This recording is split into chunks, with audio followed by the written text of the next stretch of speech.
Welcome. In this video, I will show you what to do if your Microsoft Surface laptop of 8th generation is stuck frozen.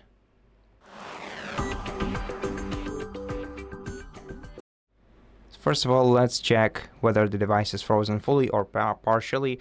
Let's, for example, pretend that this Microsoft Edge web browser caused our laptop to stuck frozen. In such case, we're gonna need to short press the following combination of keys: Ctrl right here, Alt and Delete in the top right corner.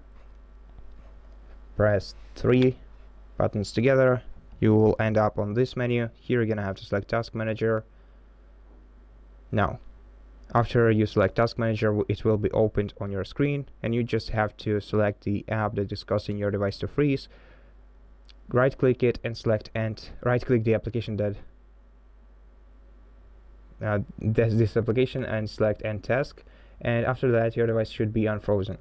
Now if this doesn't help you, you can simply force restart your device by holding down the power button for about 10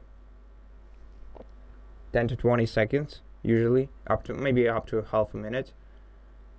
Just hold it down until the screen of your device goes off. Then wait for about 5 to 10 seconds, or leave it to restart automatically, and after the restart your device will be unfrozen once again. And that's basically how you do it. So thank you so much for watching this video. If it helped you, please consider subscribing to our channel, leave us a like and a comment below, and I'll see you in the next one.